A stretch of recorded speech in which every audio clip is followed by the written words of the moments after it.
Online classes में आप सभी का स्वागत है। 12th क्लास के अंदर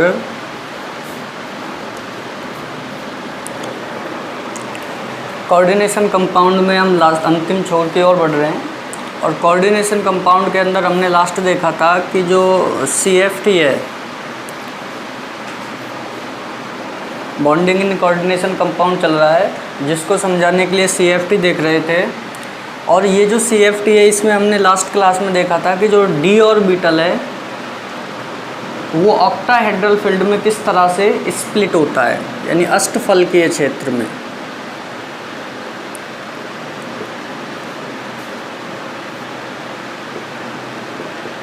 अष्टफलकीय क्षेत्र में जो d ऑर्बिटल है, ये 5 d ऑर्बिटल हैं, समभ्रंश कक्षक हैं। ये जो है किस प्रकार से क्या होते हैं, विपाटित होते हैं। तो देखो हमने देखा था ये 3 में हुए थे और ये वाले 2 में। इनको हमने कहा था T2g ऑर्बिटल और इनको कहा था EG ऑर्बिटल। ठीक है, तो ये जो है बीच में ये एनर्जी वेरिएशन हो गया। तो देखो टोटल जो एनर्जी है वो तो हमने उस दिन कहा था क्या होती है, डेल नॉट के द्वारा रिप्रेजेंट करते हैं इसको, डेल ओ यहाँ पर ऑक्टाहेड्रल है और डेल विपाटन ऊर्जा को दर्शाती है। डेल इज इक्वल टू विपाटन ऊर्जा को दर्शाती है। या इसको दूसरा आप ये भी लिख सकते हो 10dq। ये दोनों पैमाने अलग अलग वेरिएशन पे होते हैं। अगर आप यहाँ पर लिखते हो, यानी कि इसकी अब बात की जाए यहाँ से यहाँ तक, तो ये एनर्जी हमने कहा था, ये हमने 2/5 किया था और ये जो है माइनस में था और यहाँ पर -3/5 किया था। ठीक है, इसकी एक एक वैल्यू और लिखी थी। 3/5 की जगह आप ये प्लस में होगी 0.6 लिख सकते हैं डेल नॉट, और यहाँ पर इसको आप यहाँ करके लिख सकते हो माइनस में 0.4 डेल नॉट, यहाँ पर भी डेल नॉट लगा सकते हैं। ठीक है, तो ये हमने कर लिया था कि किस तरह से T2g EG में स्प्लिट होते हैं। ये निम्न ऊर्जा के T2g कक्षक हैं, ये उच्च ऊर्जा के EG कक्षक हैं। T2g और EG के बीच का ऊर्जा अंतराल जो है वो आपका डेल नॉट या 10dq के बराबर होता है। अगर कहा जाए कि ये जो समभ्रंश D कक्षक हैं, इनकी और T2g कक्षकों के बीच ऊर्जा अंतराल -2/5 या -0.4 डेल नॉट। यहाँ पर इस डेल के साथ O पैर में आने का मतलब है ये नॉट 0 जैसा लग रहा है, ये अष्टफलकीय होता है, यानी अष्टफलकीय क्षेत्र के लिए विपाटन ऊर्जा, अष्टफलकीय क्षेत्र विपाटन ऊर्जा। ठीक है, ये हमने कर लिया था। इसके बाद देखो आगे चलते हैं, और आगे चल के आज हम एक श्रेणी देखेंगे। कई बार क्वेश्चन पुटअप कर लेता है एग्जाम के अंदर कि स्पेक्ट्रोकेमिकल सीरीज क्या है या स्पेक्ट्रो रासायनिक श्रेणी क्या है। तो आप क्या कहोगे, वह श्रेणी जो लिगेंडों की सामर्थ्यता के क्रम को बताती है। क्या करती है, जो लिगेंड्स होते हैं कोऑर्डिनेशन कंपाउंड्स के अंदर, उनकी प्रबलता के क्रम को जो श्रेणी बताती है, या लिगेंडों को उनकी प्रबलता के बढ़ते हुए क्रम में व्यवस्थित करने से जो श्रेणी प्राप्त होती है, उसे हम स्पेक्ट्रो रासायनिक श्रेणी कहते हैं। स्पेक्ट्रो रासायनिक श्रेणी। ठीक है, तो इसका मतलब क्या है, वह श्रेणी जो कि लिगेंडों को उनकी प्रबलता के बढ़ते क्रम में व्यवस्थित करने पर प्राप्त होती है, स्पेक्ट्रो रासायनिक श्रेणी कहलाती है। जैसे मैं यहाँ पर कुछ लिगेंड्स लिख रहा हूँ और उनकी प्रबलता का क्रम लिख रहा हूँ, बढ़ता हुआ क्रम, यानी सबसे पहले मैं जिसकी प्रबलता सबसे कम है, जैसे मैं यहाँ पर लिख देता हूँ I-, ये भी एक लिगेंड है जिसकी सबसे कम है। इसके बाद मैंने लिख दिया यहाँ पर Br-, इसके बाद मैं लिख देता हूँ यहाँ पे Br के बाद N3-, इसके बाद मैं लिख देता हूँ यहाँ पर Cl माइनस, या इस N3 से पहले भी एक और लिगेंड होता है IBr SCN माइनस थायोसाइनिन, इसके बाद N3 माइनस, इसके बाद मैंने लिख दिया यहाँ पर Cl माइनस, इसके बाद अगला लिगेंड लिखा इससे ज़्यादा वरीयता वाला F माइनस, इसके बाद हमने लिखा यहाँ पे OH माइनस, इसके बाद हमने लिखा यहाँ पर C2O4 माइनस 2, ऑक्जिलेटो होता है ये जिसको OX से दर्शाते हैं, ऑक्जिलेटो। इसके बाद हमने लिख दिया यहाँ पर H2O, ठीक है। H2O के बाद आगे चलते हैं, तो H2O से ज़्यादा सामर्थ्यता आपकी होती है NCS की, NCS माइनस थायोसाइनेट। NCS के बाद आगे चलते हैं,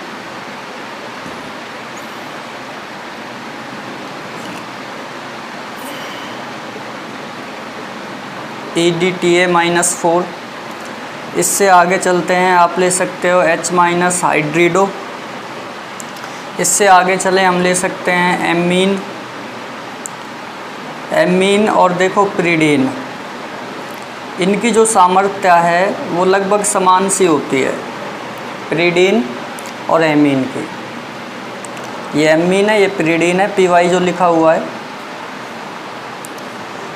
इसके बाद आप ले सकते हो इथिलीन डाईएमीन EN, और इथिलीन डाईएमीन के बाद आगे हम ले सकते हैं NO2 माइनस, और इसके बाद हम ले सकते हैं CN माइनस, और इसके बाद हम ले सकते हैं लास्ट CO कोबाल्ट।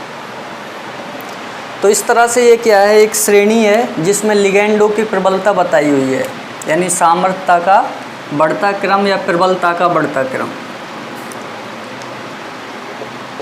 प्रबलता का बढ़ता क्रम, यानी लिगेंडों की प्रबलता बढ़ रही है।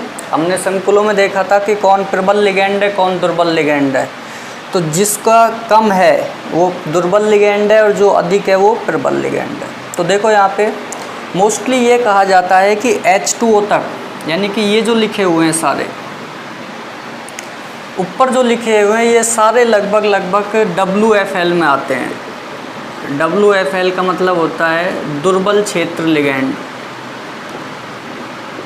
दुर्बल क्षेत्र लिगेंड, या आप कह सकते हो दुर्बल लिगेंड। तो अगर हमसे कहा जाए कि दुर्बल लिगेंड कौन कौन से हैं, तो इनमें से हम कोई भी एग्जांपल दे सकते हैं। I minus, BR minus, SCN, N3, Cl minus, F, OH, C2O4, H2O, ये सारे जो हैं लगभग वीक लिगेंड्स होते हैं, दुर्बल क्षेत्र लिगेंड बनाते हैं। इसके बाद NCS से लेकर कोबाल्ट तक आपके जो हैं ये सारे प्रबल लिगेंड हैं। ये जो हैं यहाँ से यहाँ तक ये SFL बनाते हैं, मतलब प्रबल क्षेत्र लिगेंड, प्रबल क्षेत्र लिगेंड।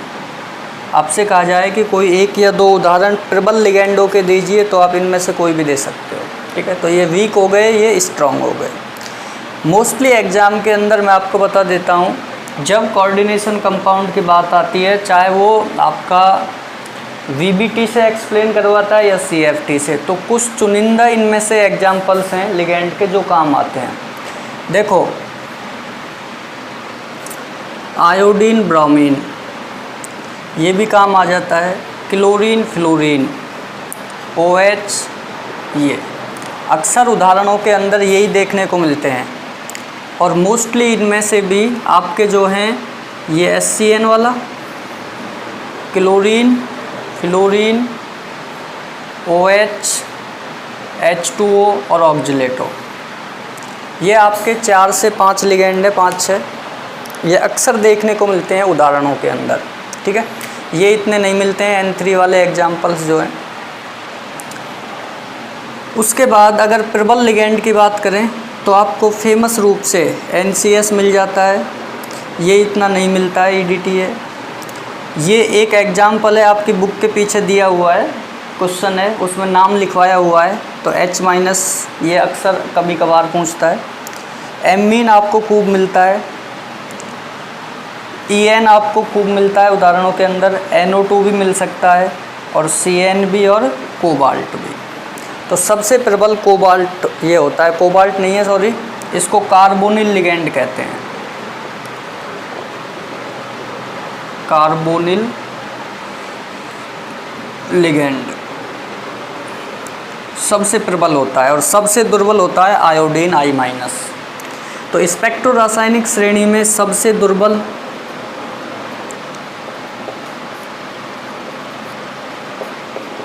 I- है, सबसे प्रबल जो है वो कार्बोनिल लिगेंड है, सबसे प्रबल है कार्बोनिल लिगेंड। ठीक है, तो ज़्यादा भी नहीं, तो ये कुछ एग्जांपल्स याद होने चाहिए, SCN, chlorine, fluorine, OH, C2O4, H2O, और प्रबल के अंदर NCS, ammonia, ethylene diamine, CN और CO और NO2। अक्सर इन्हीं में से उदाहरण एग्ज़ाम के अंदर मिल जाते हैं। अगर कोई नाम लिखवाए या फिर VBT के अंदर पूछता है तो आपको प्रॉपर एग्जाम्पल है, RBSC में वही देता है, Ni के साथ NiCl4-2, एक आपको दे सकता है NiCN का होल 4-2। तो Cl देखो यहाँ पर ये रहा, Cl दुर्बल में आ रहा है, हमने वहाँ दुर्बल ही किया है, और CN जो है ये प्रबल में आ रहा है, तो प्रबल किया है वहाँ पे। ठीक है, इसी तरह से अगर समन्वय संख्या 6 में कहेगा तो कोबाल्ट के साथ आपको एमीन देगा, NH3 का ऑल 6+3, या फिर आपको कोबाल्ट के साथ F देगा, F6, और यहाँ पर आ जाएगा -3। ये एग्जाम्पल हमने VBT में किए हैं। तो F देखो यहाँ पर, F जो है दुर्बल लिगेंड है, क्योंकि इलेक्ट्रॉनों का युग्मन नहीं हो पाता है, तो ये देखो F दुर्बल, WFL में आ रहा है, दुर्बल क्षेत्र लिगेंड के अंदर। ठीक है, तो इसलिए वहाँ पर VBT में ये चीज़ें नहीं थी, तो ये CFT के अंदर आती है, स्पेक्ट्रो रासायनिक श्रेणी। तो कहा जाए स्पेक्ट्रोकेमिकल श्रेणी क्या है, तो लिगेंडों को उनकी सामर्थ्यता के बढ़ते क्रम में व्यवस्थित करने पर जो श्रेणी प्राप्त होती है उसी को हम स्पेक्ट्रोकेमिकल श्रेणी कहते हैं।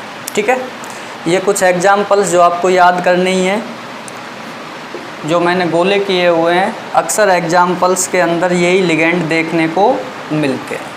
सबसे दुर्बल कहे I-, सबसे प्रबल लिगेंड कहे कार्बोनिल CO, कार्बोनिल के बाद CN होता है, CN के बाद NO2। ठीक है, उसके बाद इथिलीन डाइएमीन, EN शॉर्ट लिखा है, फुल फॉर्म 1 लिखा हुआ है।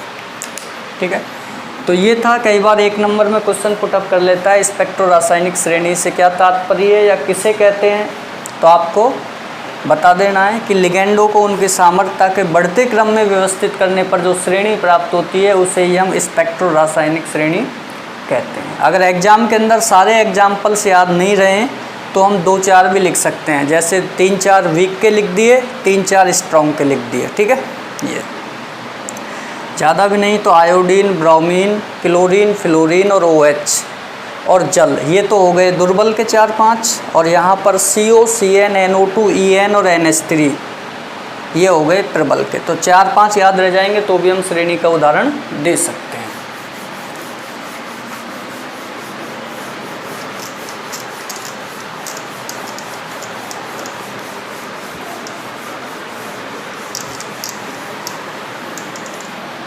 अब देखो CFT के अंदर अब हम T2G और EG कक्षक में इलेक्ट्रॉनों का वितरण देखेंगे।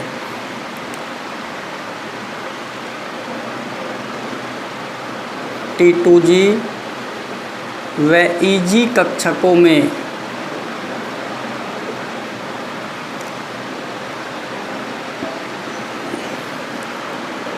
इलेक्ट्रॉनों का वितरण।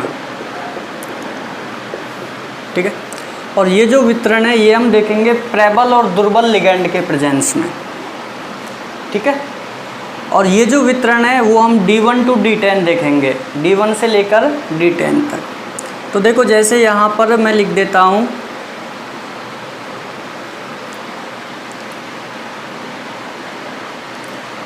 यहाँ पर मैंने लिख दिया प्रबल लिगैंड और इधर मैं लिख देता हूँ दुर्बल लिगैंड। ठीक है, और यहाँ पर मैं लिख देता हूँ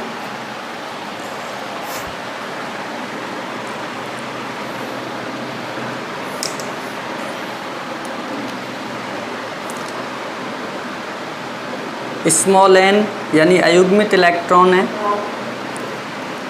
अयुग्मित इलेक्ट्रॉन की संख्या, और यहाँ पर म्यू का मान, mu is equal to root of n+2। ये म्यू की वैल्यू बतानी है। ठीक है, तो पहले प्रबल देख लेते हैं, उसके बाद हम दुर्बल की बात करेंगे, या इधर आप दुर्बल भी देख सकते हो, कोई दिक्कत नहीं है। और यहाँ लिख रहा हूँ मैं इलेक्ट्रॉनिक विन्यास। ठीक है, देखो सपोज यहाँ पर आपको D1 इलेक्ट्रॉनिक विन्यास दिया हुआ है। क्या दिया हुआ है? D1। तो D1 इलेक्ट्रॉनिक कन्फिग्रेशन जब आपको दिया हुआ है तो उस समय T2G और EG के अंदर दो कक्षक होते हैं, एक T2G होता है, एक EG। मैं इधर बना देता हूँ, ये आपका D ऑर्बिटल है और ये दो भागों में टूटता है। लास्ट वीडियो में हमने देखा हुआ है, ये T2G है और ये EG है। ठीक है, अब देखो यहाँ पर मैं लिख देता हूँ, अगर एक इलेक्ट्रॉन है तो एक इलेक्ट्रॉन T2G में भरा जाएगा। तो इलेक्ट्रॉनिक विन्यास की जब बात आती है तो यहाँ पर हम T2G 1 कर देंगे और EG क्या हो जाएगा? 0, क्योंकि उसमें 0 इलेक्ट्रॉन है। अब देखो यहाँ पर एक इलेक्ट्रॉन है, अब यहाँ पर प्रबल लिगैंड हो दुर्बल लिगैंड हो, उसका कोई प्रभाव नहीं पड़ता है। क्या नहीं होता है? कोई प्रभाव नहीं पड़ता है। तो ये वाला कॉलम जो है हम एक कर लेंगे यहाँ से।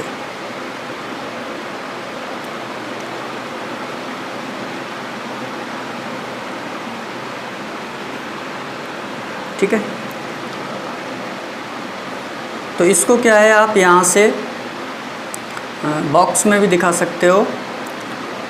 T2G में 3 होंगे और यहाँ पर EG में 2 होंगे, तो एक इलेक्ट्रॉन यहाँ पर आ जाएगा। ठीक है, T2G EG। अब n अयुग्मित इलेक्ट्रॉन 1 है तो चुंबकीय आघूर्ण का मान मैंने आपको डायरेक्ट बता रखा है, n इज इक्वल टू 1 है तो आप डायरेक्ट 1.73 बोर मैग्नेटॉन लिख सकते हो। यदि n इज इक्वल टू 2 है तो 2.83 लिख सकते हो बोर मैग्नेटॉन। यदि n इज इक्वल टू 3 है तो 3.87 बोर मैग्नेटॉन। यदि n इज इक्वल टू 4 है तो 4.90 बोर मैग्नेटॉन, और n इज इक्वल टू 5 है तो 5.92 बोर मैग्नेटॉन। ठीक है, ये वैल्यूज हैं। अब देखो कुछ बुक्स के अंदर, जैसे RBSC की जो बुक है उसके अंदर ये वैल्यूज आपको कुछ अलग देखने को मिलेंगी। वहाँ पर आपको जो है ये वैल्यू 1.72 मिलेगी, लेकिन जब इसको सार्थक करते हैं यानी कि इसको नियरेस्ट करते हैं सिग्निफिकेंट फिगर के अंदर, तो 7 के बाद क्या होता है, 5 से ग्रेटर वैल्यू होती है तो 2 को 3 कर दिया जाता है। तो उस तरह से ये वैल्यूज़ यहाँ पर की हुई है, यानी सिग्निफिकेंट के अंदर कन्वर्ट की हुई हैं। ठीक है, अब देखो यहाँ पर वैल्यू हो जाएगी 1.73 और ये सारी वैल्यूज़ किस में हैं? बोर मैग्नेटॉन में। ठीक है, अब देखो यहाँ पर मैं ये ऑर्बिटल्स नहीं भरूँगा बार बार, इनके अंदर मैं ये लिखूँगा कन्फिग्रेशन सीधा। तो देखो यहाँ पर 2 इलेक्ट्रॉन है, तो 2 इलेक्ट्रॉन का मतलब क्या होगा कि 2 इलेक्ट्रॉन यहाँ बढ़ जाएंगे, 1 और 1 2। तो यहाँ पर क्या हो जाएगा, T2G 2 EG अभी भी 0 है। तो अयुग्मित इलेक्ट्रॉन कितने हो गए? वहाँ दिख रहे हैं 2 हैं, और 2 हैं तो 2.83 बोर मैग्नेटॉन। ठीक है, अब प्रबल लिगैंड और दुर्बलों कोई फ़र्क नहीं पड़ता है, क्योंकि जब तक तीनों में एक एक नहीं आ जाता तब तक प्रबल दुर्बल का कोई प्रभाव नहीं पड़ेगा। अब देखो यहाँ पर D3 की बात करते हैं, तो T2G 3 EG 0, EG क्या हो जाएगा? 0। तो यहाँ पर अयुग्मित इलेक्ट्रॉन यानी कि एक और बढ़ा दो तो कितने हो गए? 3, और 3 के लिए वैल्यू होती है 3.87 बोर मैग्नेट्रॉन। ठीक है, 3 अयुग्मित इलेक्ट्रॉन है तो इसके लिए वैल्यू हो जाएगी 3.87 बोर मैग्नेट्रॉन। उसके बाद देखो D4 विन्यास जब आता है तो D4 विन्यास में प्रबल क्षेत्र के लिए बात करता है। तो देखो प्रबल लिगैंड होने पर युग्मन शुरू हो जाता है 3 कक्षकों में, तो चौथा नीचे युग्मित हो जाएगा। यहाँ पर प्रबल लिखा हुआ है हमने, तो प्रबल के प्रभाव में क्या होगा, चौथा इलेक्ट्रॉन युग्मित होगा। तो अब हम यहाँ पर लिखेंगे T2G4Eg0। अब प्रबल और दुर्बल काम कर रहा है यहाँ 3 के बाद। ठीक है, अब देखो यहाँ पर 4 इलेक्ट्रॉन है तो वहाँ देखेंगे सामने हम, तो अयुग्मित इलेक्ट्रॉन कितने रह गए, 2। तो 2 की वैल्यू हो जाएगी 2.82 बोर मैग्नेट्रॉन। ठीक है, आगे चलते हैं D5 कन्फिग्रेशन पर। तो D5 देखो इसी में आगे बढ़ेगा, युग्मन हो जाएगा प्रबल के प्रेजेंस में, ये प्रबल लिखा हुआ है। तो यहाँ पर क्या हो जाएगा T2G5Eg0। तो अयुग्मित इलेक्ट्रॉन कितने रह गए, 1, और 1 के लिए वैल्यू होती है 1.73 बोर मैग्नेट्रॉन, 1.73 बोर मैग्नेट्रॉन। ठीक है, तो D5 कन्फिग्रेशन हमने देख लिया, सामने इलेक्ट्रॉन्स बढ़ते जा रहे हैं। अब देखो आगे चलते हैं D6 पर।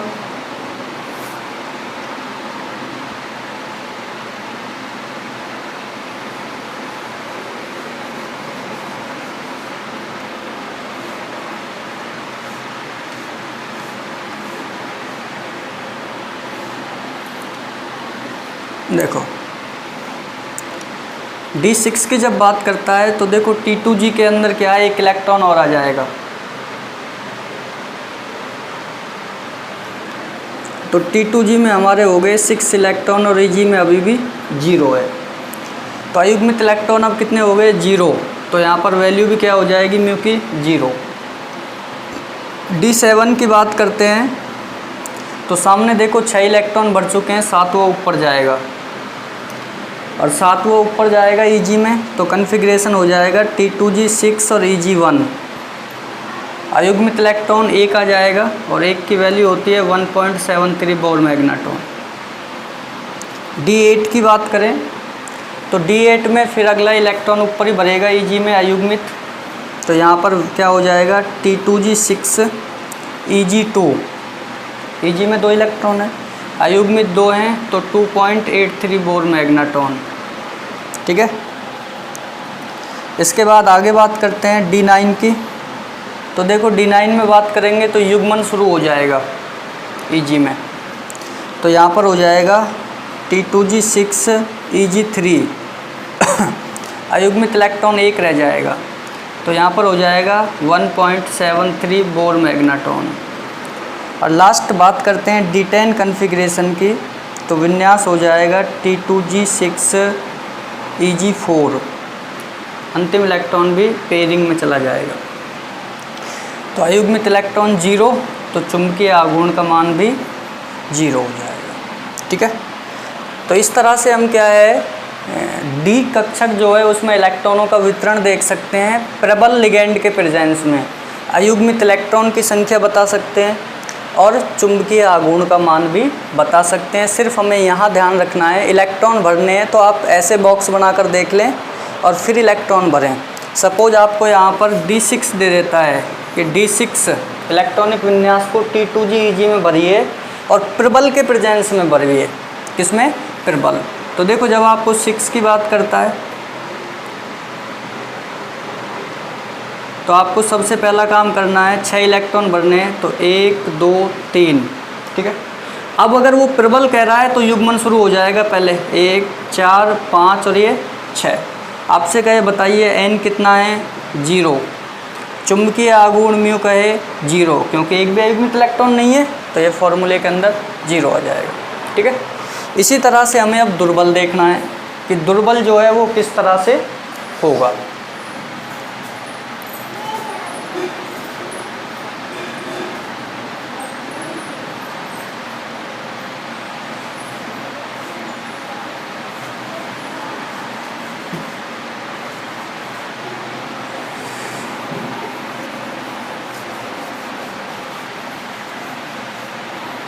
देखो प्रबल की जगह अब हमें लेना है दुर्बल।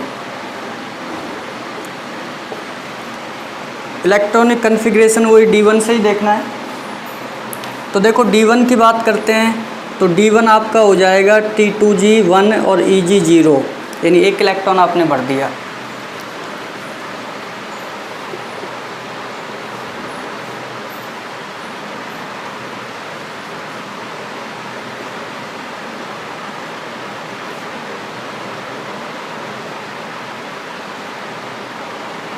ठीक है, देखो एक इलेक्ट्रॉन ये भर दिया हमने। अयुग्मित इलेक्ट्रॉन एक तो 1.73 बोर मैग्नेटॉन वैल्यू आ जाएगी। अगर D2 विन्यास की बात करता है तो देखो T2G2 EG0, क्योंकि प्रबल दुर्बल का भी कोई प्रभाव नहीं पड़ेगा जब तक 3 इलेक्ट्रॉन नहीं आ जाएंगे। तो यहाँ पर अयुग्मित इलेक्ट्रॉन 2.83 बोर मैग्नेटॉन।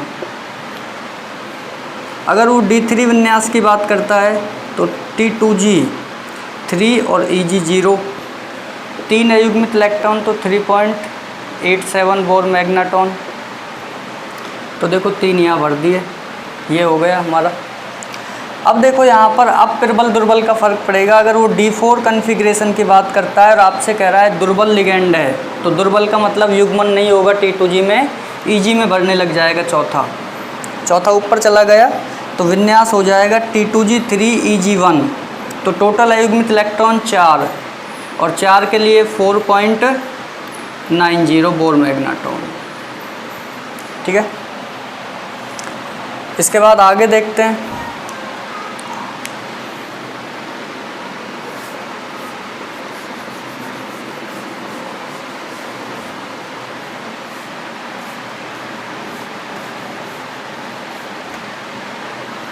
देखो अगर D5 कन्फिग्रेशन की बात करें तो देखो 5 और फिर से EG में जाएगा, क्योंकि दुर्बल लिगेंड की बात कर रहा है। तो दुर्बल के अंदर क्या हो जाएगा T2G3 और EG2। अयुग्मित इलेक्ट्रॉन टोटल 5 मैक्सिमम हो चुके हैं, तो वैल्यू भी यहाँ पर 5.92 बोर मैग्नेटॉन हो जाएगी। ठीक है, उसके बाद D6 कन्फिग्रेशन की बात करता है तो अब देखो युग्मन शुरू होगा नीचे से, वहीं से नहीं करना है कहीं EG से करने लग जाओ, नीचे आना है वापस। तो T2G4 EG2, टोटल अयुग्मित इलेक्ट्रॉन अब हमें 4 दिख रहे हैं, 2 नीचे 2 ऊपर, तो 4.90 बोर मैग्नेटॉन। ठीक है, अगर D7 की बात करता है तो कन्फिग्रेशन क्या होगा, युग्मित होगा नीचे T2G5 EG2, अयुग्मित इलेक्ट्रॉन कम होगा, 3 हो गए तो 3.87 बोर मैग्नेटॉन। अब घटेगी वैल्यू। अगर D8 कन्फिग्रेशन की बात करता है तो T2G में फिर से युग्मन होगा T2G6 और EG2, अयुग्मित इलेक्ट्रॉन 2 ही बचे हैं ऊपर वाले, तो 2.83 बोर मैग्नेटॉन। ठीक है, युग्मन हो रहा है, ये कंप्लीट हो चुका है T2G में। अब देखो D9 कन्फिग्रेशन में क्या होगा, EG में युग्मन होगा, तो T2G6 EG3, अयुग्मित इलेक्ट्रॉन 1 बचेगा 1.73, ये युग्मन हो गया। और अगर D10 कन्फिग्रेशन की बात करता है, ठीक है, तो सारे युग्मित हो जाएंगे, तो वैल्यू क्या हो जाएगी T2G6 EG4, अयुग्मित इलेक्ट्रॉन 0, और यहाँ पर भी क्या आ जाएगी वैल्यू 0। तो इस तरह से प्रबल और दुर्बल हमें देखना है। अगर आपसे वो कहता है D6 कन्फिग्रेशन की, D6 और दुर्बल के प्रेजेंस में कहता है, तो आपको क्या करना होगा, पहले एक एक इलेक्ट्रॉन भरना है। तो ये हो गए 5 और छठा यहाँ पे आएगा। ये आपसे कहे n बताइए अयुग्मित इलेक्ट्रॉन्स कितने हैं, तो 4 हैं। चुंबकीय आघूर्ण पूछे तो 4.90 बोर मैग्नेटॉन।